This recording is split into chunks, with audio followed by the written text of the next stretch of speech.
happy to And proceed. congrats. Oh, well, thank you very much. I appreciate it. I'm conducting the real estate committee meeting from the baby's nursery. So, Oh, that's awesome. which used to be my office. That's a whole nother story. I may need to, speaking of real estate, if anyone's selling, call me. Um, I'd like to call to order the July 15th, 2024 Committee on Real Estate to order. To, are we on YouTube yet? I think so. Yeah. Yes, you're good to go. Okay, great. All right. We'll start off with an invocation. Councilmember Tinkler, if you would go ahead and do that. Appreciate it. In light of the events this weekend, I just wanted to make sure that we're caring as much about each other as we care about the issues. So if we could bow our heads for a moment of silence, I want to put Councilmember Gregg and his family in our thoughts and prayers.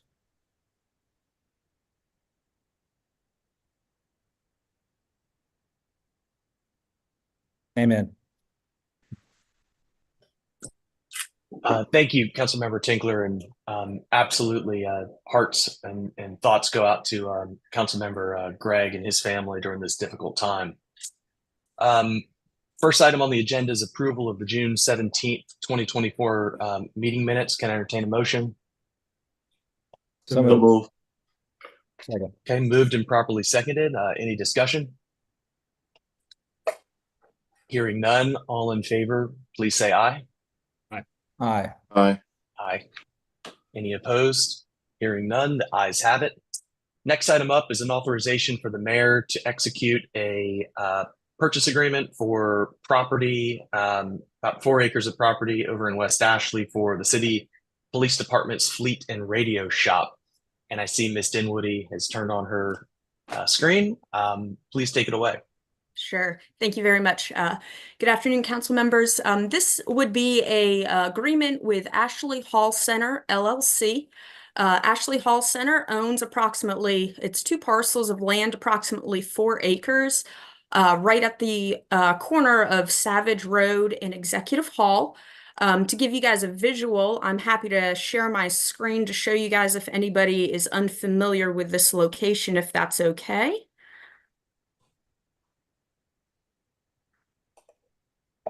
Right. If y'all can see this area right here. So the 2 parcels that we are discussing is this corner tract, and this is 007, TMS 007. So it'd be these 2 parcels, again, right on the corner of Executive Hall and Savage Road. We currently lease property right here, so our police is familiar with this area. The intent would be to build our new radio shop and police fleet maintenance here on this location. Currently, our police fleet is located on DuPont Road.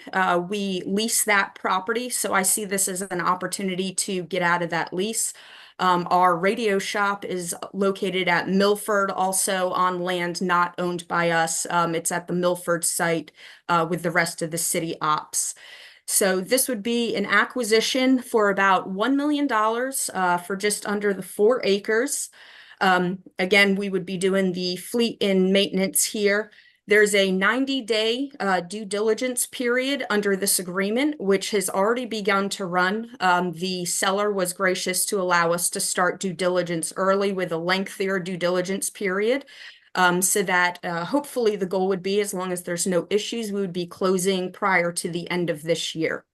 Another one thing of note just to point out is that Ashley Hall Center does own this parcel right here. So if we were to close on these 2, it would create or potentially create this to be a landlocked parcel. So one of the terms of this agreement is that if we have seen evidence of a recorded access easement, that there's a residence on this property that comes down from the residence through this area. You can kind of see it on the GIS right here, these blue dotted lines that comes up here. We have our closing attorney researching the title right now to confirm that easement is valid and legal. If we aren't able to confirm this easement, however, one of the terms of this agreement is that we would have to provide some kind of access easement coming across down here to Savage Road. So the plan would be to try to put it right here on the edge of this property out of the way. But we are hopeful again that we can confirm in the title review the existence of this easement. So that is one thing that I wanted to point out. We have reviewed this site with our fleet and radio shop in the police department, and I understand that they would be very happy with the location of this site as well as the size of it. We've done programming. I don't know the proper term, but kind of, I guess, site plans or programming needs in the past. This site would accommodate all of the needs for fleet and radio shop. As far as we can tell so far. And it would also allow that plan, that programming plan also included expansion for about 5 years. So we believe that this would be well more than enough site to for all the programming needs, as well as at least up to 5-year expansion and more. In fact, I'm hopeful that perhaps we could do even more with this site for our police teams. So the request, staff is very happy with this, and we are requesting that Real Estate Committee and Council approve the terms of the agreement. If for some reason in our property site investigation during the due diligence period, if we found that this is not sufficient, or if for some reason it's not approved by real estate and council, then obviously due diligence would end automatically. And as part of the agreement, any due diligence materials that we've collected during our investigation, we would turn over to the seller if this didn't go through. I'm happy to answer any questions that anybody might have about this this proposed contract. Mr. Chairman, Yes, sir. this would be, Melina, very good work on you and the legal team on this one. I'm very familiar with this site. The gentleman that currently owns it, at one time he was looking at potentially putting apartments there, which would have been not too happy with some of the folk in this settlement area. I think it's a great use of this property, but I do have a question, Melina. Yes, sir. On the 2065 site. Did we try to get that under contract? The part that would be landlocked. I know there's a cloud with this situation, but I think there's a potential workout. So 2065, it ends in 010. Yes, sir. We have discussed that, and we've expressed to the owner that we would also potentially be interested in purchasing that site as well, if he would be willing to sell it. You did mention, Councilmember Waring, the cloud or potential cloud. There's an interesting background here. The residence that was built on this site is actually belonging to somebody else, not Ashley Hall Center. And I'm not sure of the entire background behind the story of how that residence ended up there. Possibly it might have been built on the wrong site, but it did. That's what happened. My understanding is, you look at 009, that's where that house was supposed to be built. Mm-hmm. And they just built it on they didn't get a surveyor, built the house on somebody else's property. Sure. Wow. So we have been talking with the owner and expressed our interest about possibly buying this site as well, or even a portion of the site, if we could work out some kind of agreement to maybe subdivide so that the residents could obviously stay there. But this is something that is down the road. I understand they're doing their own title investigation on that issue. So that, potential down the road. Okay, so that my understanding is people that, again, built on the wrong property also, well, they own 009. Mm-hmm. So if it were to be subdivided, kind of like where you had your arrow, Mm-hmm. Obviously a swap. If they're going to get a piece of property, you got to give up what they own. So if they were to get, hypothetically, if you came straight across with your corner, yeah. And they, in 26, became in possession of that. A lot of ifs in this, but if that easement can be worked out, obviously that would be a driveway coming from the easement through 10009 to access. It could provide a second access to the property. That's all I'm saying. But I enthusiastically recommend approval on this one because I think we all know, we've been leasing property for a long time for us to park on and conduct maintenance and then so we got the DuPont Road site on the lease and Milford Street time is running out. How much more time do we have on Milford Street? Anybody know? I can look into that and get back to you.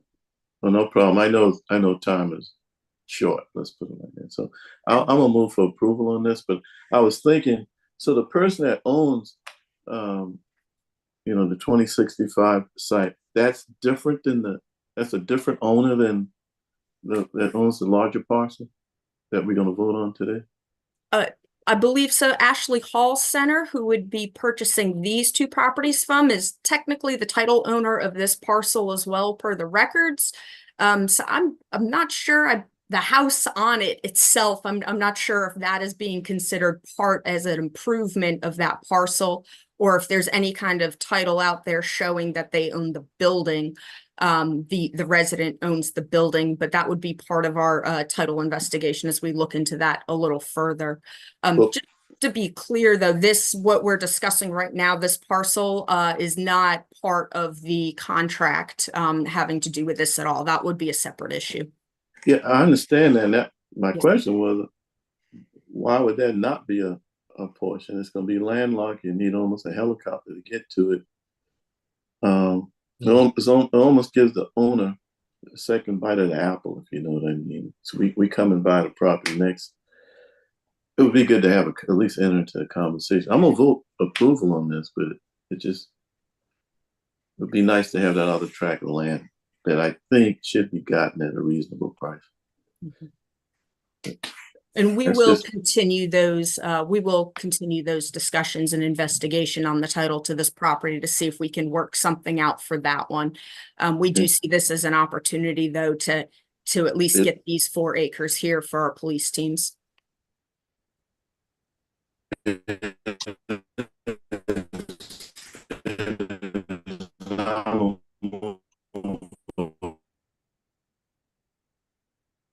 I'm not sure if it's just on my end, but I wasn't able to hear anything. Councilman Waring, I think your internet connection might be acting up. A motion to move for approval. I'll second. Okay. Oh man. Well, I'm gonna need somebody else to move. We need to hopefully get this property.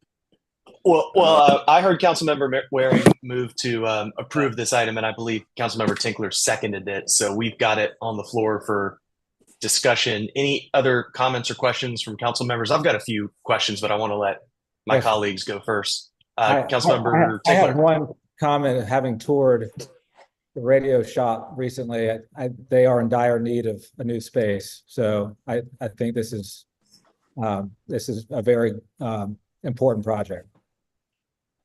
If you don't mind me to comment on that, we actually just recently had to move our radio shop team into a temporary trailer on the Milford site because of issues with that building and safety concerns. So they are currently working out of a trailer for their administrative work, at least.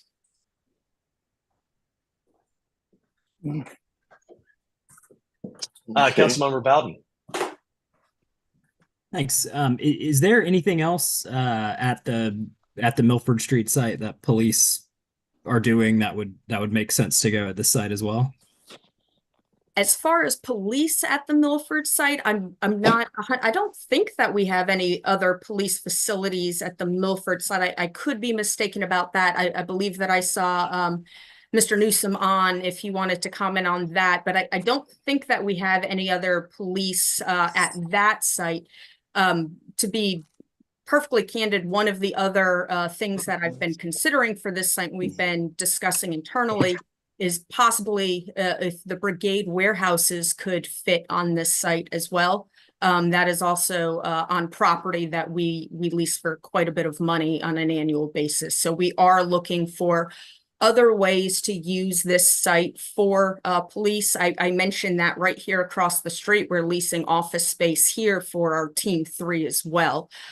We see this as kind of a centralized area that we could potentially move some more of these police facilities onto. As far as the Milford site specifically, though, I don't know. I don't believe that there's any other police facilities on there. But if there is, There's this not, could Melina. potentially work. There's No, not. that's fine. I was just trying to get a sense of like all the benefits of Sure. buying this, but that's perfect. I appreciate it. Hey, Melina. Yes, sir. Hey, it's Scott. I'd just like to also add, I think it's important to note in case anybody's not aware of it. The DuPont site that we're currently on is a month-to-month lease. And that's the real danger with us is Mr. Jimmy could come over there on any given day and say, you know, you got 60 or 90 days to vacate that property, and we'd have nowhere to work on police vehicles. So and we've been looking for property for a long time. I just wanted to add that. From before I joined the city, from what I understand, we've been on the hunt for a couple years now. It's been ever since West Edge Parking Garage. We went into the DuPont space on a lease when the police garage at 180 was knocked down so that they could build the West Edge Parking Garage. So it's been since 2007, 8, something like that. A couple decades then, not a couple years. I apologize. Or 17 is when the parking garage here was actually built, but we were knocked out of the 180 place long before it went up.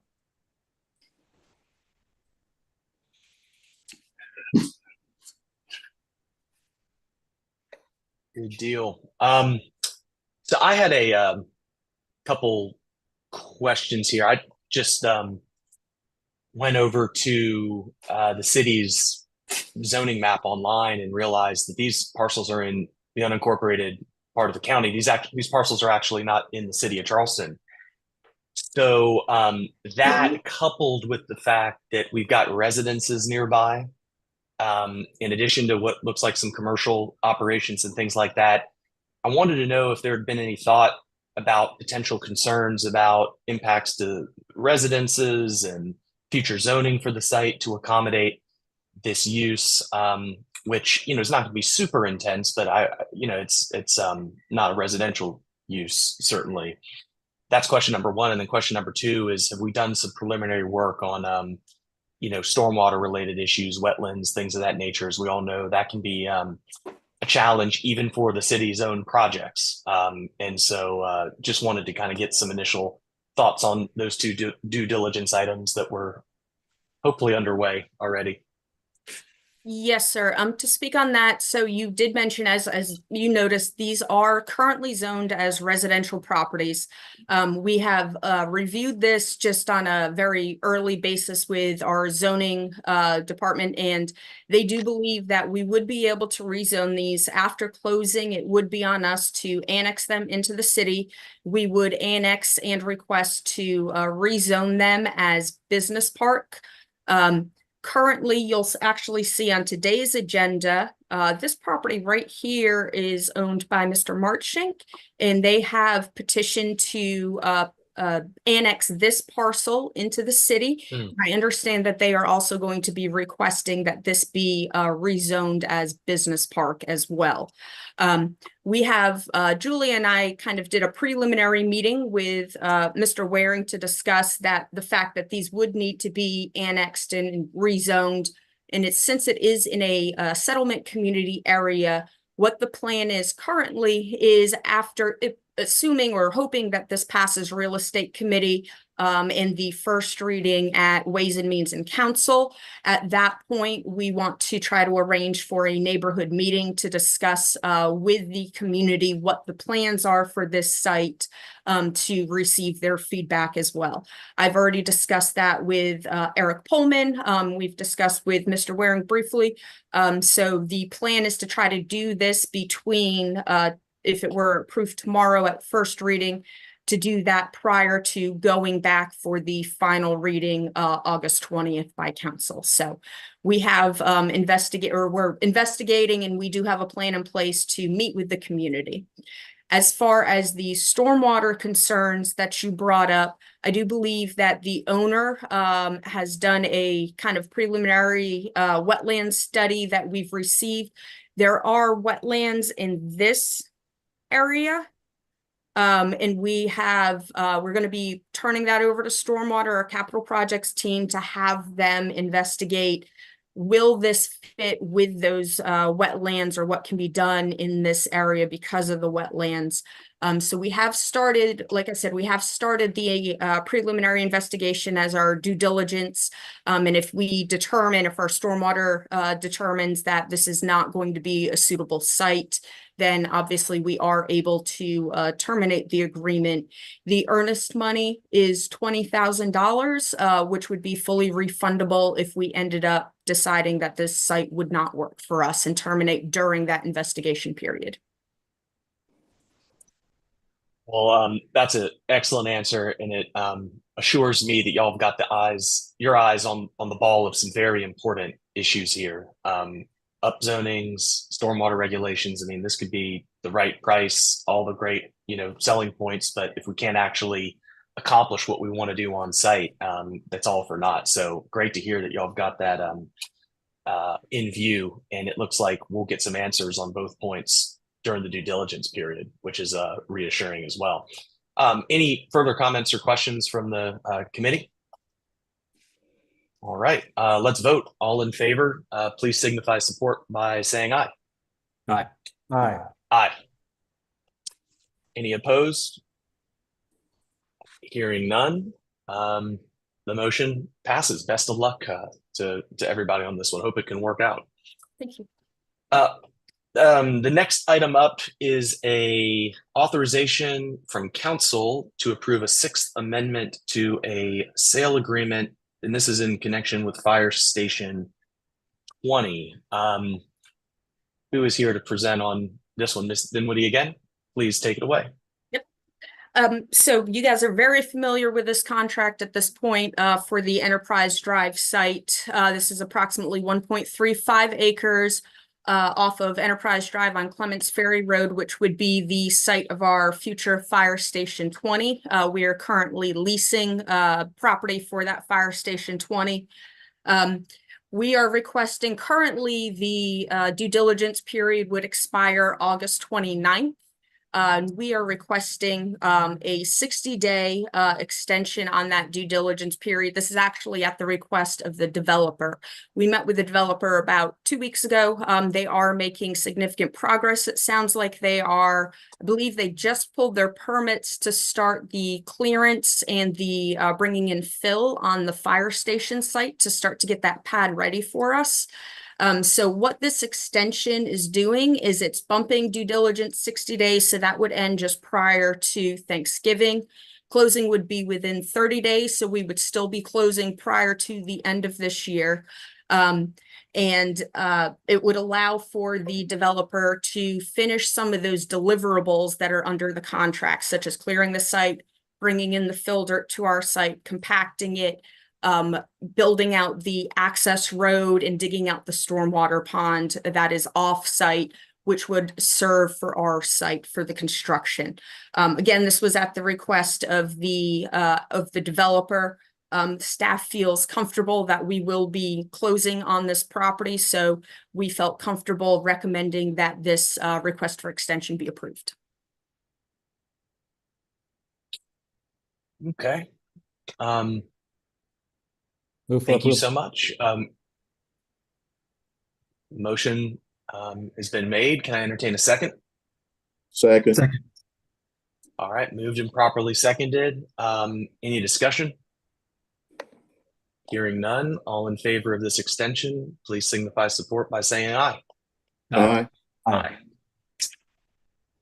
It passes. The next item up is an authorization for the mayor to enter into a temporary access and construction easement in agreement to convey property with North Trails LLC. And this is in connection with one of my favorite projects around here, the Ashley River Crossing Head Bridge. Ms. Dinwiddie, do you want to shed some light on this one as well? Yes, sir. We've been in negotiation with the owner of this property for a while. I'm going to go ahead and share my screen again. I'm a visual person, so. Right. Sorry. There we go. Okay. So we are talking about this property right here ending in 001. It is owned by North Trails LLC. And we, the city, owns these properties right here. And I understand that this would be the beginning of the pedestrian bridge site currently as planned. The bridge would go along adjacent to the 17 northbound bridge to cross the Ashley River, land over here from what I understand. So what we needed was at least an easement over the section of the North Trails property for the construction of the bridge. The owner has agreed to do two things for us. Number one, to grant a temporary construction easement. And there should be in y'all's agenda packet an exhibit showing where this easement would be. This exhibit is labeled as being an easement area here in gray going across this property, as well as a temporary construction easement, which is diagonally hatched running adjacent to the initially proposed easement area. What I want to point out is even though this exhibit says an easement, what the agreement is before you guys is number one, to grant a temporary construction easement over the entire area, the gray area and the crosshatched area, to allow for construction to begin. And that temporary construction easement would last for up to 10 years or until the construction is completed, whichever occurs first. The total consideration for this would be $10,000, but what we've done is we've kind of broken that into two parts. So $5,000 consideration would be for the grant of the temporary construction easement. The second portion of this agreement, the owner has agreed, instead of this gray area to stay as a permanent easement, the owner has agreed to convey this gray area to the city as fee simple. So what the obligation would be on the city is to have the property surveyed and get a subdivision plat approved by the owner and approved by PRC and recorded prior to the end of 2024. And if we are, able to get that done, which I don't see why we would have an issue with getting that subdivision plat approved and prepared, then prior to the end of this year, the gray area would also be conveyed via quitclaim deed to the city for the other $5,000. So that's where the other half of the $10,000 consideration is coming from. So even though what I wanted to point out is even though the exhibit might reference this gray area as a permanent easement, it's actually going to be, that would be the area of the fee simple transaction. Once the subdivision plat is prepared and approved by the owner and approved by PRC, then that subdivision plat would replace this exhibit showing that area to be conveyed to the city in fee simple, as well as identifying the area of the temporary construction easement. There is one tricky thing to this that I do want to point out to council, and that is the owner also has a deed from, I want to say it's like 1903. I can't remember the date, but it's a state grant. And the state grant actually includes, it was very interesting, I've never seen this before. It actually includes a portion of the river. It's identified as being from the property line to the westerly channel line of the Ashley River. So what's interesting about that, of course, is that the bridge area would also be going over whatever little portion this might be. So what part of what we would have to do when we get this area surveyed is to also identify that specific area that was granted in the state grant deed, so that the fee simple and the temporary construction easement would include not only the area that I showed you on this exhibit, but it would also include whatever portion this might be just, adjacent to this property line right here.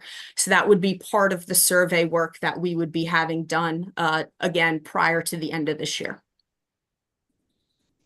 I'm happy to answer any questions that you might have about this.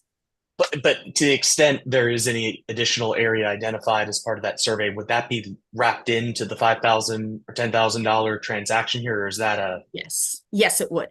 Okay, great. Yes, the way the agreement is written is it would be this area. So what's identified on the exhibit is the approximate area, but that area is to be replaced. The exhibit and the identification of the area to be conveyed via fee simple and granted in the temporary construction easement would be this plus this area that we got surveyed without any change in the consideration. Great. Appreciate y'all flagging. Y'all are flagging a lot of very important issues on the front end, and it's is a lot better to do it on the front end than the back end. Can I entertain a motion so we can go ahead and get this on the floor and have some additional discussion if need be? Move to So approve. moved. Second. Moved and properly seconded. Any further comments, questions from the committee? All right, hearing none. All in favor, please signify support by saying aye. Aye. Aye. Aye. Any opposed? Hearing none, the ayes have it. Ms. Dinwiddie, wonderful job today. Appreciate all your hard work on all these very important items. I mean, these are all items today having to do with major infrastructure projects for the city of Charleston. Very important stuff here today at the Real Estate Committee. Next item up are we got two annexations. We've already talked about one of them, the March Chink Realty Co. property over on Executive Hall Road. We heard that property is commercial in nature. It's already built out. Is planning on coming in with the business park zoning, and then the other item over on Kroll Drive in District 9 looks to be a normal sort of residential annexation. Can I entertain a motion to take both of these annexations together? So moved. Move for approval. I'll second. Moved and properly seconded. All in favor, please say aye. Aye. Move to approve. Aye. Any opposed? Move to a motion to approve both annexations. Can I entertain a second? Second. Moved and properly seconded. Any discussion? Hearing none. All in favor, please signify support by saying aye. Aye. Aye. It's unanimous. Thank you, Ms. Connor. Appreciate it, as always. And then next up is an executive session item to consider some property acquisition matters. Can I entertain a motion to move into executive session to receive legal advice and discuss a property acquisition matter? Second. Moved and properly seconded. Any discussion? Hearing none. All in favor, please signify support by saying aye. Aye. Aye. Aye.